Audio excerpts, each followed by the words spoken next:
Eu fiz algumas anotações aqui para a gente fazer algumas comparações. Por exemplo, vamos lá, o jogo do Fla-Flu, né? O Flamengo ganhou o Fluminense por 2-1.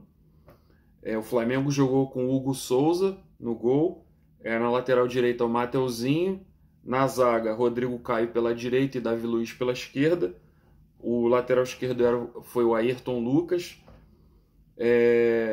Aí o Flamengo jogou com dois volantes, pela direita o William Arão e pela esquerda o Andréas Pereira. Jogou com dois meias, Everton Ribeiro pela direita e o Bruno Henrique pela esquerda. O Arrascaeta também jogou como meia mais centralizado e o Gabigol mais isolado na frente. Aí nesse jogo, o que acontece?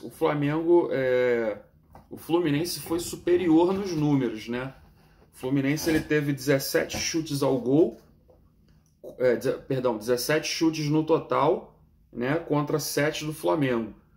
Aí, desses 17 chutes que o Fluminense deu, apenas 6 foram ao gol.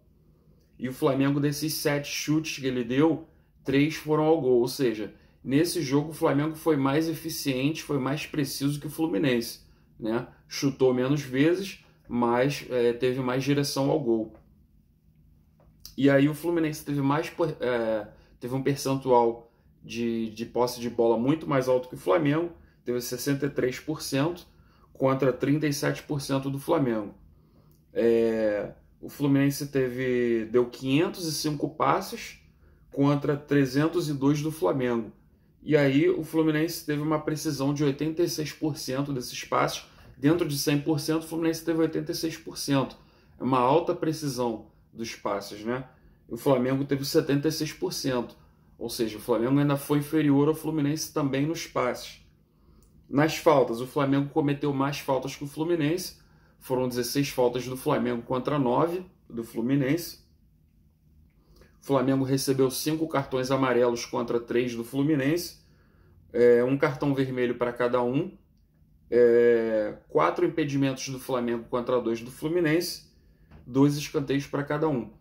Você pode ver que nesse jogo, ao contrário do jogo do Internacional, né, o Flamengo... o jogo contra o Internacional, o Flamengo teve mais posse de bola, né, teve mais chutes, mas ele chutou menos a gol e foi menos eficiente, né? E nesse jogo contra o Fluminense, o Flamengo teve menos posse de bola, teve menos controle do jogo, mas foi mais eficiente nas oportunidades que teve de marcar. No jogo contra o Bragantino Red Bull, que o... Não, vou até falar. O Flamengo ganhou, né? A última vez que o Flamengo tinha vencido foi contra o Fluminense, esses 2-1. Aí o Flamengo jogou contra o Fortaleza, né? Que foi 2-1 Fortaleza. Nesse jogo, o Hugo Souza era o goleiro, lateral direita Mateuzinho, na zaga Rodrigo Caio e Pablo, na lateral esquerda Ayrton Lucas. No meio-campo, o Flamengo jogou com o João Gomes, William Arão e André Pereira. No ataque, Everton Ribeiro, Pedro e Bruno Henrique. E aí o Flamengo chutou 11 vezes contra 12 do Fortaleza. Desses 11 chutes, apenas 3 foram no gol, contra 12 chutes do Fortaleza e 6 foram no gol. Né? Você vê aí que já há uma superioridade do Fortaleza com relação a chutes ao gol, né? Ao contrário do jogo do Fluminense. O Flamengo teve mais posse de bola, 66% contra 34% do Fortaleza, 526 passes contra 280 do Fortaleza. O Flamengo teve uma precisão de 87% dos passes contra 75% do Fortaleza. Foram apenas 9 faltas do Flamengo contra 21 faltas do Fortaleza. 3 cartões amarelos para o Flamengo, 4 para o Fortaleza, nenhum cartão vermelho, 2 impedimentos do Flamengo contra 5 do Fortaleza, 9 escanteios do Flamengo contra 3 do Fortaleza. Nesse caso aqui a gente pode ver novamente que o Flamengo ele chutou menos a gol,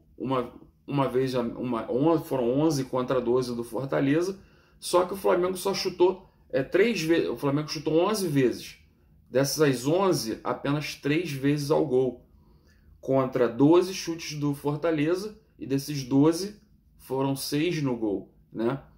E o Flamengo, apesar de ter tido um controle maior do jogo, né, na posse de bola e nos passes, ainda assim o Flamengo perdeu para o Fortaleza, que foi mais eficiente, né?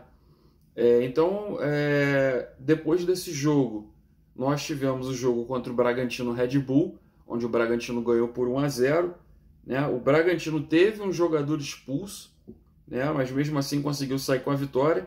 Nesse jogo, o Flamengo jogou com Hugo Souza no gol, Mateuzinho na lateral direita, Rodrigo Caio na zaga, Léo Pereira pela esquerda e Ayrton Lucas na lateral esquerda. No meio-campo, Everton Ribeiro, Thiago Maia, Andréas Pereira e Lázaro. O ataque foi com Gabriel e Vitinho. Aí os números, né? Foram 12 chutes do Red Bull contra 13 do Flamengo. O Flamengo deu um chute a mais. Agora, chutes ao gol. Foram apenas 2 chutes do Bragantino Red Bull ao gol contra 3 do Flamengo. Né? O Flamengo deu um chute a mais ao gol do que o Red Bull. Mas, ainda assim, o Red Bull foi mais competente aí sobre fazer o gol, aproveitar. Você vê nesse jogo que o Flamengo teve 69% de posse de bola contra 31% do Bragantino Red Bull. Né? 253 passes para o Red Bull contra 551 do Flamengo. O Flamengo teve mais precisão de bola dos passes, né? Com 88% contra 77% do Bragantino. O Flamengo cometeu mais faltas, 16 contra 11. Foram 4 cartões amarelos para o Flamengo contra 1 do Bragantino. O jogador do Bragantino foi expulso, um vermelho. Né? Enfim, você vê nisso aí que o Flamengo, ele normalmente o Flamengo domina na questão do número de passes e na posse de bola, né? Mas não domina normalmente no quesito chutes ao gol e eficiência, né, ao marcar os gols, ou seja, chutar ao gol, mas saber aproveitar as oportunidades de gol. O Flamengo não faz isso. Normalmente o que o Flamengo faz é ter esse controle, essa posse de bola, né, ter uma boa precisão aí também nos passes, mas não saber aproveitar os momentos de gols. E eu já falei dos números no vídeo anterior, aí eu falei dos números contra o Internacional. Vou falar novamente aqui que o Internacional mandou 11 chutes contra 16 do Flamengo. O Flamengo chutou mais, mas ao gol o Internacional chutou 4 vezes contra 3 do Flamengo, né?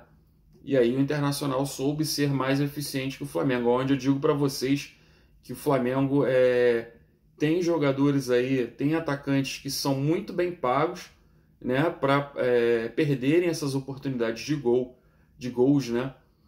Mas a crítica maior que eu faço, em primeiro lugar, não é nem para os jogadores, seria mais para a diretoria, né? A diretoria precisa fazer alguma coisa. Enquanto o Flamengo continuar com uma diretoria amadora, quando eu digo amadora, galera, o que acontece? Eu gosto do Dorival Júnior, do estilo dele, mas eu acho assim, o Flamengo, enquanto o Flamengo não tiver um treinador de peso, e se ele não conseguir arrumar o time, se o time não vencer, vão colocar a culpa mais uma vez no treinador. E aí o Flamengo vai ficar toda vez mudando, vai ficar nesse ciclo de ficar mudando o treinador, né? E aí a gente vê o Flamengo jogando nesse estilo aí, com uma alta precisão nos passes, com alto número um alto percentual, né, na posse de bola, mais eficiência mesmo para fazer os gols. A gente não vê isso desde a época do Jorge Jesus, né? A diferença é que em 2019 funcionou, já em 2020 já não estava funcionando, né? Então eu acho assim, a culpa em primeiro lugar vem sim da diretoria, que tem que fazer alguma coisa. Se não está acontecendo nada, a diretoria não está tomando medidas para isso acontecer, ou eles estão ganhando alguma coisa com isso, né? Mantendo os contratos dos jogadores, né? Ganhando alguma coisa por fora.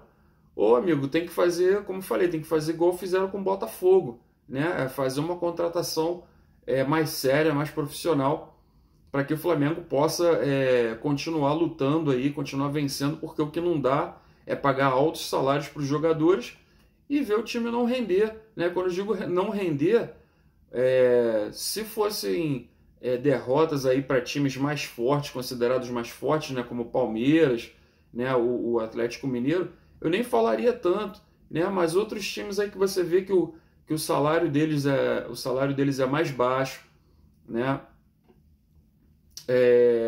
Jogadores que você vê que nem são tão conhecidos, mas aproveitam mais as oportunidades, têm mais eficiência, enfim. E a diretoria não faz grandes coisas, no máximo muda de treinador, né? E aí isso não adianta, isso não vem adiantando para o Flamengo já faz tempo, né? E aí o torcedor fica frustrado porque o torcedor quer ver resultado, né? E não acontece, né? Então, infelizmente, eu coloco a culpa da diretoria em primeiro lugar, né? Claro que a gente tem que culpar, é um conjunto, né? A gente tem que culpar todos porque cada um tem sua parcela de culpa nisso aí. Mas se a diretoria não faz as modificações e os jogadores também não jogam com vontade, aí, meu amigo, fica difícil. Não adianta você pagar altos salários, não adianta você contratar o Guardiola, o Klopp, seja quem for, que não vai dar jeito, né? Essa é a minha opinião aí, eu queria saber a opinião de vocês. Deixa aí nos comentários que a gente troca aquela ideia. Falou, galera? Bom domingo para vocês. Saudações rubro-negras.